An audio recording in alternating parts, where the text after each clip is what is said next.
Siawi. Bapak Ibu saudara sekalian, izinkan saya mengajak kita semua untuk senantiasa mengaturkan puja sengkara kehadapan Ide Sang Yang Dewasa yang telah melimpahkan pertawaran nugraha kepada kita, sehingga malam hari ini kita bisa melaksanakan upacara piudalan di Pura Dalam ini dalam keadaan sehat, selamat, bahagia, dan tentu nanti labda karya. Harapan saya, setelah selesainya upacara ini, kehidupan masyarakat makin baik, makin bersemangat, makin bergairah, dan makin memberikan dampak positif bagi keseluruhan aspek kehidupan kita. Bapak Ibu saudara sekalian, anak-anakku yang saya cintai, Parisade Dharma Indonesia saat ini dihadapkan pada banyak sekali permasalahan, khususnya permasalahan pembinaan umat yang memang perlu semakin lebih diintensifkan. Mengapa demikian? Umat Hindu itu sebenarnya tanpa dibina, itu sudah melaksanakan kewajibannya dengan baik. Ini bisa dilihat dengan cara kita sisakan waktu untuk Tuhan. Kita sediakan waktu untuk para dewa. Kita sediakan waktu untuk para leluhur kita. Dan disitulah dedikasi kita kepada mereka. Bapak Ibu saudara sekalian, tanpa ada upacara-upacara seperti ini, kita akan cenderung dibuai dalam kegiatan-kegiatan yang bersifat material, kegiatan-kegiatan yang bersifat pamrih, kegiatan-kegiatan yang bersifat tendensius. Nah, oleh karena itu, melalui upacara ini keseimbangan akan tercipta. Yang awalnya ya selalu begini, saya berterima kasih. Dan upacara ini pula yang menjadi identitas khas Hindu. Identitas Hindu itu upacara. Nah, barangkali buat agama-agama yang di luar Hindu itu berbeda cara upacaranya. Jadi ketika kita meninggal, perjalanan roh kita itu menurut Hindu, menurut Garuda Purana, ini referensinya adalah beda. Referensinya beda. Kita dihadapkan pada dua jalan, dua persimpangan. Yang ke sana adalah Pitrayana, yang ke kiri, yang ke kanannya adalah Dewayana. Yang Pitrayana ini akan mengantar kita pada swarga neraka. Ada neraka dan surga di sana yang kemudian berakhir dengan reinkarnasi. Yang Dewayana adalah orang-orang yang dalam kehidupannya melaksanakan karma yang hasilnya adalah akarma. Salah satu tindakan kita untuk menghasilkan akarma itu adalah ketika kita melakukan yajna. Dan yajna yang bagaimana yang bisa menghasilkan akarma adalah yajna yang satwika. Bapak Ibu saudara sekalian, ini mumpung ada kesempatan dan terima kasih Adinda yang masih tetap berhujan-hujanan di sini ya, nemeni saya berhujan-hujanan. Jadi surga dan neraka menurut Hindu ada. Bagi mereka yang berbuat subhakarma akan mendapat pahala surga. Bagi mereka yang berbuat asubhakarma akan mendapat pahala atau neraka, pahala. Hak menuju pada jalan Dewayana.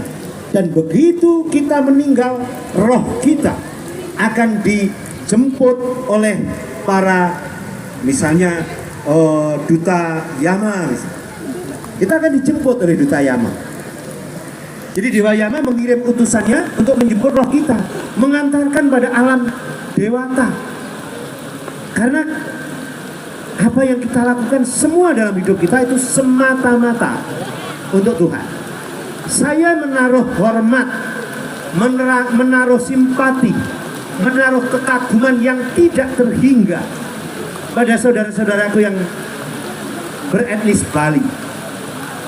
Karena tiada hari, tiada waktu yang terlewatkan untuk beriatnya. Jadi tidak ada waktu yang terlewatkan untuk beriatnya. Nah, Bapak Ibu saudara sekalian, yatnya itu apakah bentuknya selalu seperti ini? Tadi saya katakan, yatnya itu ada 3 jenis kualitas. Ada 3 jenis kualitas. Jadi kalau kita mau menuju Dewayana, syaratnya apa? Atau ini kita bahas belakangan aja deh, belakangan aja. Kita bahas yang Pitrayana.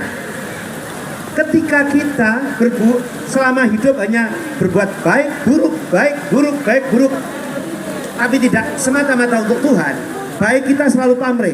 Kita ngomong, ya sudah saya berbuat baik supaya saya dapat pahala. Ya sudah saya berbuat baik supaya saya masuk surga. saya tidak berbuat jahat supaya saya tidak masuk neraka. Itu berarti kita pamrih. Itu berarti kita pamrih. Kalau kita pamrih, jalan yang disediakan bagi roh kita itu adalah Pitrayana. Pitrayana. Baik buruk itu nanti masuknya ke Pitrayana. Nah, apa yang terjadi di Pitrayana diceritakan dalam Garuda Purana. Roh kita akan mengalami perjalanan yang amat sulit di Pitrayana. Kita akan ketemu dengan satu tempat atau jalan yang amat panas, yang panasnya 12 kali lipat panas matahari. Loh Pak, bagaimana tubuh kita bisa menahan panas 12 kali matahari? Kita saja ini satu panas matahari saja dengan jarak yang lebih diperdekat sedikit udah terbakar. Ya, kita akan diberi tubuh lain yang kuat menahan itu. Tentu tubuh di alam Pitraloka nanti. Kita akan mengalami jalan yang amat panas. Kemudian kita akan menyeberangi sebuah sungai yang namanya Sungai Waitarani. Yang airnya ini adalah berupa darah dan nanah. Baunya anyir, bau busuk, banyak sekali tulang-tulang berserakan. Bahkan lumpurnya itu terdiri dari daging dan darah, seperti di jus gitu. Itu lumpurnya. Di bawah sana ada banyak sekali hewan-hewan buas yang siap memangsa siapa saja yang jatuh di Sungai Waitarani. Ya, itu masih perjalanan setelah kita mati menurut Garuda Purana. Saya nggak cerita yang lain. Ini ada sih lontarnya kalau di Bali namanya lontar apa? Wah, saya lupa juga namanya. Nah, Purwanitato, Yama Purwanitato ya. Nah, lontar Yama Purwanitato. Nah, setelah kita mampu menyeberangi Sungai Waitarani, ini nggak mudah. Ini sangat tergantung pada karma kita. Kalau kita banyak berbuat baik, subah karma, kita akan tertolong menyeberangi ke sana. Kita sering berdana punya, kita sering membantu orang, tiba-tiba muncullah perahu. Perahu itu ya macam-macam. Kalau karma baik kita itu sedikit, ya perahunya kecil lah. Karma baiknya agak besar dikit, ya perahunya agak besar. Tapi kalau selalu berbuat baik terus, tapi ingat, tidak dipersembahkan pada Tuhan, mungkin yang ada adalah ya semacam kapal pesiar begitu untuk menyeberangi sungai ini, semacam itu. Jadi kita ada kemudahan, yang menolong adalah karma kita sendiri. Yang menolong karma kita sendiri. Jadi kalau kita banyak berbuat baik, ada Sungai Waitarani yang mengerikan ini, kita bisa tertolong, bisa menyeberangi. Nah, ini ibu-ibu kalau pernah mendengar cerita dari agama lain, oh di sana juga ada sungai, di sana ada jembatan yang kecilnya sehelai rambut dan seterusnya, ya mungkin mirip-mirip begitu. Karena Garuda Purana ini pernah pernah disadur di Mesir itu 7 abad sebelum Masehi. Sehingga memang Garuda Purana ini ajarannya meluas ke seluruh dunia. Kita harus bangga menjadi orang Hindu, karena Hindu itu lahir pertama kali sebagai Sanatana Dharma. Dia nggak ada awal, nggak ada akhir, ya. Dimana ajaran kebenaran pertama lahir melalui Dharma, melalui Hindu. Banyak kitab-kitab Hindu yang kemudian direferensi oleh agama-agama lain, jadikan referensi. Kita mesti bangga itu. Yang lain duluan nggak mungkin nyoto. Setuju akan hal itu? Pasti setuju, harus setuju. Nah, kemudian setelah itu kita melewati lagi yang namanya hutan. Hutan itu, kalau istilah lontarnya itu apa? Istilah Padang Penangsaran gitu. Di situ hutan-hutannya ini, Tegal Penangsaran, sorry kok Padang, Tegal Penangsaran. Daun-daunnya tajam, setajam silet, setajam pedang. Kemudian semua serba tidak nyaman. Kalau kita lewat sana itu tubuh kita tercabik-cabik. Tapi lagi-lagi kalau karma kita baik selama di dunia, pasti ada pertolongan kita melewati bagian itu, melewati Tegal Penangsaran itu. Kemudian kita baru setelah itu masuk lagi ke satu jalan seperti padang pasir yang demikian panjang, demikian luas, seperti tidak ketahuan ujungnya di mana. Disinilah roh mengalami kecapean. dia capek, dia merintih, dia memanggil-manggil keluarga yang pernah bersamanya selama di dunia, tapi tidak ada satupun yang mendengarkan. Dan dia dikawal oleh Yamaduta, dia dikawal, dia tidak boleh istirahat. Dia hanya diberikan waktu istirahat hanya 1 bulan sekali, yaitu pada saat malam tilem. Maka kenapa orang Hindu pada saat tilem harus bersembahyang? Karena setelah kita bersembahyang, kita doakan leluhur kita agar yang masih dalam perjalanan ini dia bisa diringankan. Persembahan-persembahan kita kepada leluhur pada malam tilem yang kita sajikan dari sisa-sisa yatnya atau prasadam itu akan meringankan leluhur kita. Mengapa begitu Bapak Ibu? Karena prasadam kita ini bukti bahwa roh ini telah melahirkan Suputra, meninggalkan Suputra di dunia. Karena yang ditinggalkan masih mau sembahyang. Dan setelah sembahyang prasadamnya diaturkan. Ini yang akan meringankan perjalanan roh. Dan pada 1000 hari kemudian, atau dalam perjalanan ini setelah 1000 hari, sang roh ini baru sampai kepada Samyamani. Samyamani ini adalah istana Dewa Yama. Baru kemudian diadili. Minto, kamu 80% Subhakarma, yang 20% Asubha Karma. Maka sekarang kamu harus mempertanggungjawabkan yang 20%mu itu, karena kamu jahat, pernah jahat kamu. Kamu dulu pernah berkelahi. Kamu dulu pernah, maaf ya, mungkin mengkhianati pacar atau gimana gitu kan. Ya, kamu harus masuk neraka 20%. Kemudian setelah 20% kita tebus di neraka, yang 80%, oh minto, selesai hukumanmu di neraka 20%. Yang 80% kebaikanmu saya berikan hadiah ke surga loka. Baru setelah 80% kita nikmati pahala kita di surga loka, itu kita akan reinkarnasi. Kita akan tumimba lahir, akan numitis lagi. Mengapa kok yang jelek di depan, yang sedikit di depan, yang banyak di belakang? Karena yang banyak ini menentukan kualitas reinkarnasi kita. Kalau kita lebih banyak melakukan subha karma, perbuatan baik, maka reinkarnasi kita akan keluar dari swarga ciuta. Kita akan keluar dari pintu surga. Begitu kita keluar dari pintu surga, kita akan terlahir sebagai manusia. Jadi, Bapak Ibu sekalian, dulu 80% kan berbuat buruk. Maka yang 20% yang baik tak hadiahkan dulu, kasih dulu surga loka. Nanti yang jahatnya ini dikasih belakangan. Supaya apa? Orang yang banyak melakukan kejahatan, dia akan lahir, numites lagi, reinkarnasi melalui naraka juta. Dia akan keluar dari pintu neraka dan wujudnya bukan manusia lagi. Bukan manusia lagi. Kalau kita mungkin jahatnya itu 55% begitu. Ya mungkin masih jadi hewan piaraan lah ya, anjing gitu. Mungkin masih bisa jadi sapi gitu.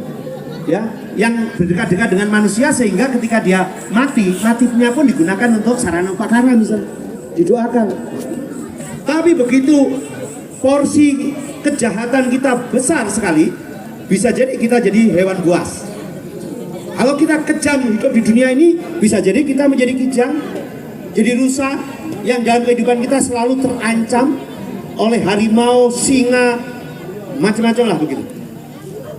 Jadi bersyukurlah menjadi manusia itu. Seringkali saya sampaikan, manusia itu sungguh kelahiran yang utama.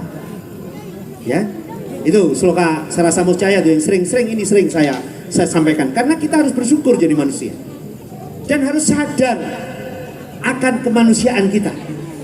Apa nikang dari wang utama juga ya nimitaning mangkana wenang ya tumulong awak nia saking sangsara maka sadanan subakarna dengan yang utamaning dari wang ika.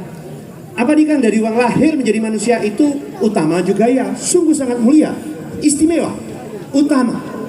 Nimitaning mangkana sebab demikian wenang ya tumulong awak nia saking sangsara bisa menolong dirinya sendiri dari perputaran reinkarnasi, dari penderitaan. Karena selama kita masih reinkarnasi, itu sesungguhnya kita mengalami penderitaan. Kita mengalami surga, kita mengalami neraka, kita lahir kembali. Makanya kenapa anak lahir selalu nangis? Kenapa Bapak Ibu? Pasti ada yang jawab, ya karena kepalanya kecepit Pak, gitu. Iya, dia sakit, dia tersiksa, dan itu adalah penderitaan. Maka hentikan proses kelahiran, hidup, dan mati. Bagaimana cara menghentikannya? Bagaimana? Banyak yatnya.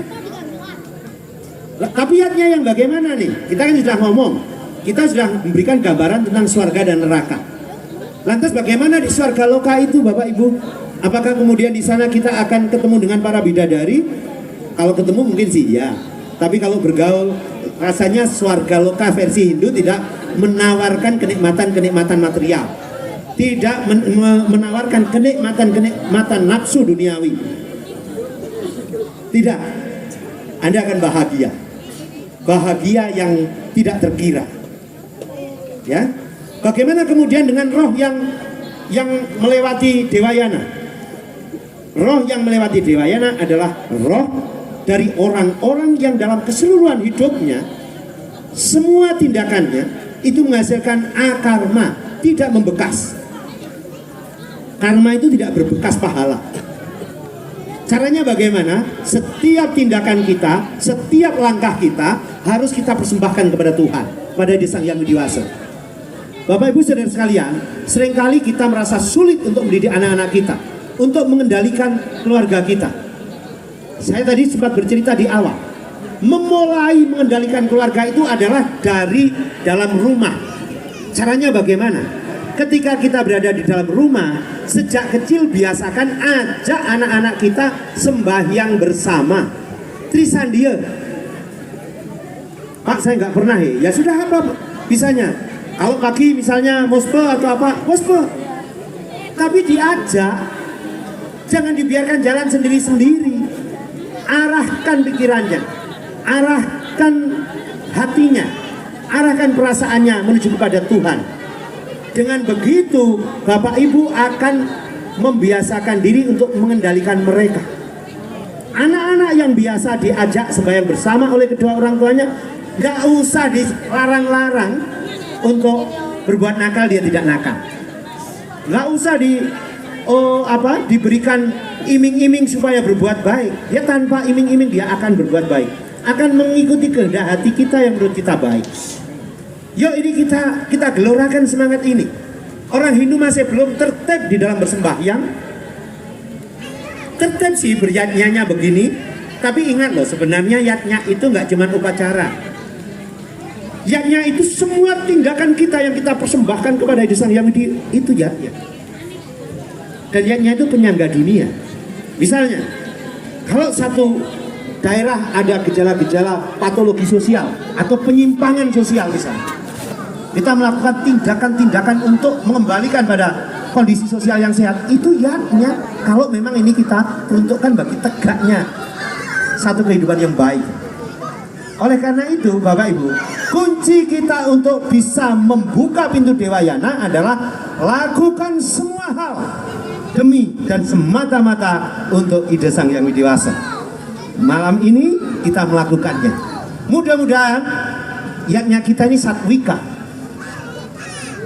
Yatnya yang satwika itu landasannya tulus dan ikhlas. Tidak ada ego di sana.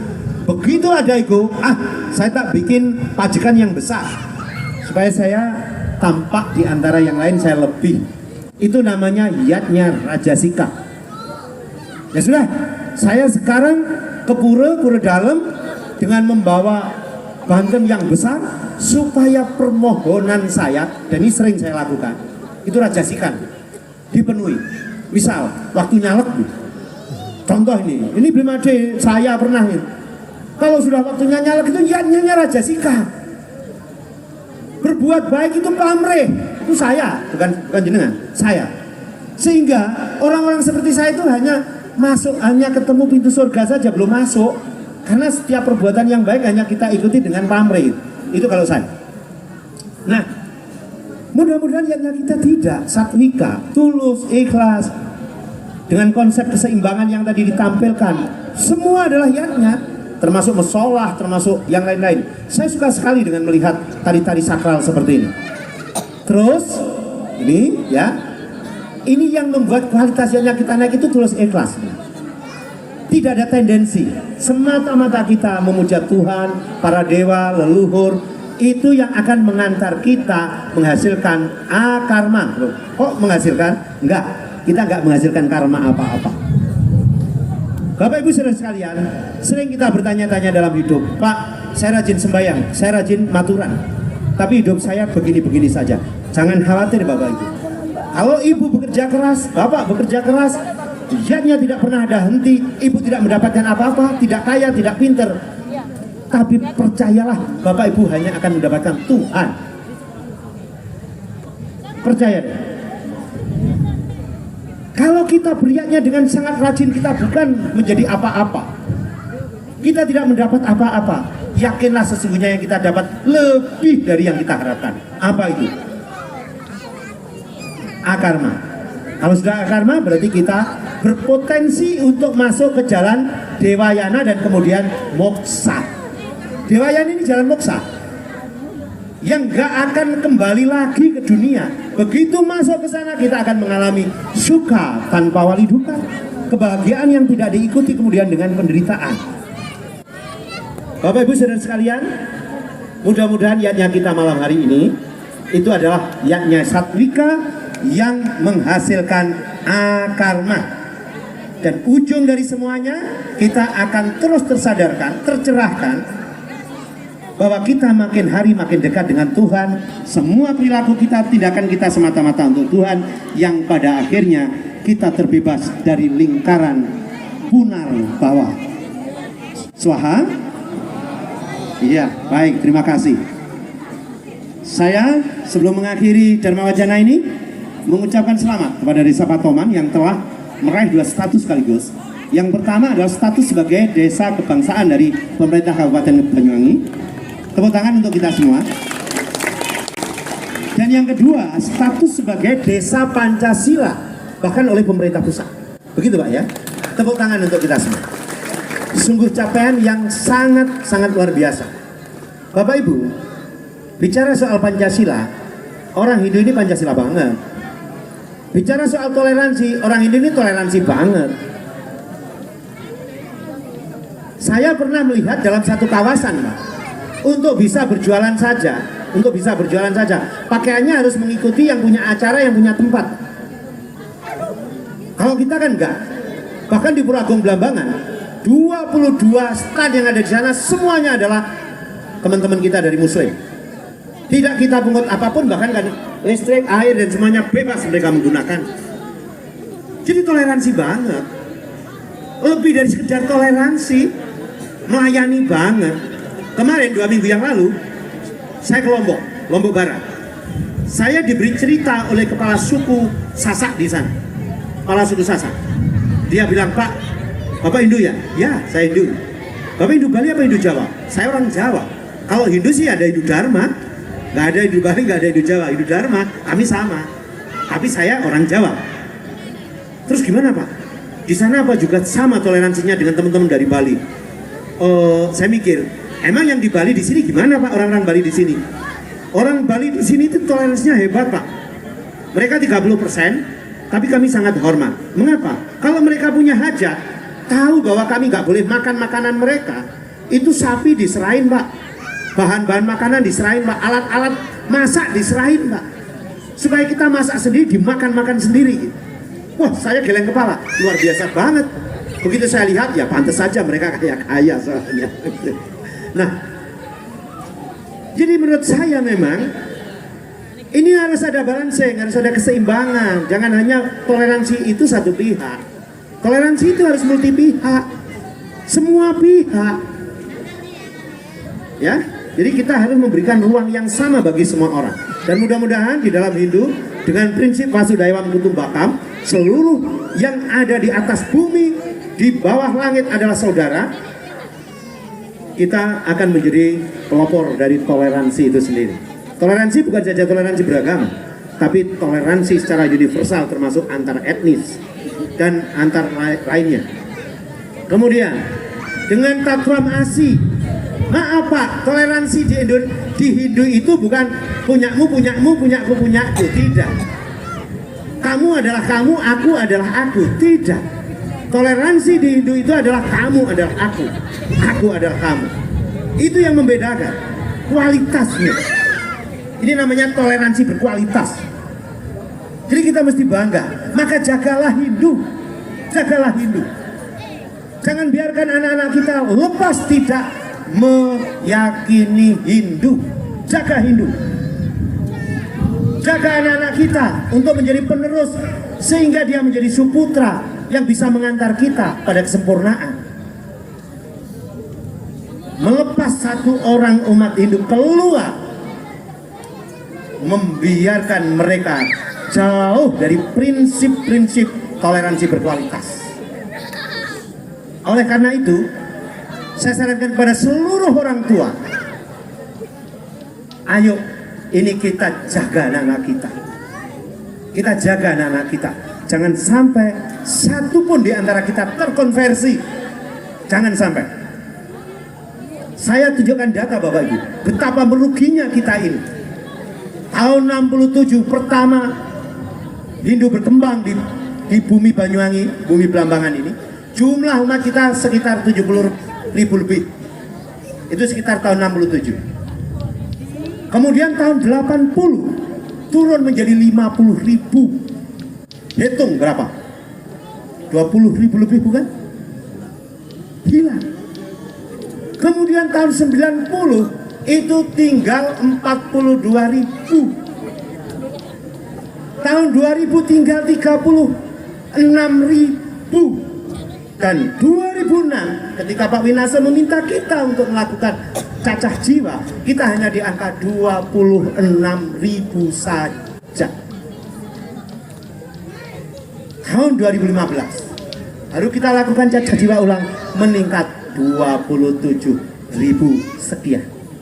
Meningkatnya kecil, turunnya gejret. Ini karena kita terlalu membiarkan diri kita dengan tanpa sadar, dengan hanya disanjung, kita melepaskan anak-anak kita keluar dari Hindu. Kemarin saya mendengar di sini, saya diundang tapi saya nggak datang. Satu anak kita terkonversi. Ingat nama dia, saya di grup ngomong apa? Kita kehilangan satu anak lagi. Buat saya nangis. Bapak bisa gembira, saya nangis. Kehilangan satu orang. Karena kita masukkan satu orang aja sulitnya setengah mati. Ya nggak? Kok kita dengan mudah lepas-lepas? Kalau kalian anak-anak Hindu yang cantik-cantik kesulitan cari jodoh, ayo kita saling. Jangan hanya ngumpul di satu lingkungan. Yang ganteng-ganteng ini, nah ini contoh nih cowok ganteng ini kecantol anak sembuh ini. Agak diluaskan dikit pergaulannya. Orang Hindu itu juga banyak di sana sini. Ikut yang kuliah ikut KMHDI, yang SMA ikut KBHDS, yang pemuda ikut Perada. Ojo muda Perada kampung toh. Saya ini mantan ketua Perada pusat, bukan ketua umum tapi ketua. Mantan anggota Dewan Pembina Bidang Hukum dan Politik di pusat. Sekarang saya ketua PHDI pusat bidang kebudayaan dan kearifan lokal. Sakit. Saya di Maluku 2019 jumlah kita itu 15.900 sekian. Kemarin 2022 umat kita tinggal 5.600 sekian, 10.000 lebih, bayangkan. Kemarin saya tanya pada Ketua Parisada Maluku karena saya ketemu di Denpasar hari kemarin, gimana tuh? Tolong jelaskan. Oh Pak, pendataan Pak. Orang-orang Hindu di sana nggak boleh ditulis Hindu saja, Hindu adat garis miring animisme, sehingga di data administrasi kependudukan dia bukan Hindu. Dia dianggap aliran kepercayaan. Jadi tergerus jumlah umat kita yang mengakibatkan kebijakan pemerintah tidak lagi adil dan berimbang. Alokasi anggaran kita nggak mungkin akan sesuai dengan jumlah umat kita. Kalau di Banyuwangi ini katakanlah 2%, apakah kita dapat anggaran 2%? Enggak. Kita nggak ingin lebih. Tapi kenapa kita nggak bisa mendapatkan itu? Bapak Ibu Saudara sekalian, saya ingin semua anak-anak muda bergerak. Dan jangan anti politik. Politik itu nggak mesti jadi caleg. Semua gerakan-gerakan yang menghasilkan kebijakan yang berpihak pada keadilan dan keseimbangan, perjuangkan. Orang Hindu tidak boleh minta lebih, Kalau 2% cukup 2%, jangan 2,1%. Itu rakus, loba namanya. Yang begini-begini ini perlu kita lakukan Bapak Ibu. Dan kebetulan saya salah satu ketua DPP Prajaniti juga, yang khusus bergerak di bidang politik, pendidikan, dan kesehatan. Nah, Bapak Ibu, sebenarnya banyak hal yang ingin saya sampaikan. Kalau tadi kita ngomong masalah ajaran agama, sekarang kita ngomong soal dharma negara. Tapi tidak bijak kiranya kalau terlalu panjang. Saya kira demikian yang bisa saya sampaikan. Mohon maaf jika ada kekurangan, ada kesalahan, ada perilaku yang tidak berkenan. Sekali lagi itu semata-mata karena keterbatasan saya. Terima kasih. Om Santi Santi Santi Om.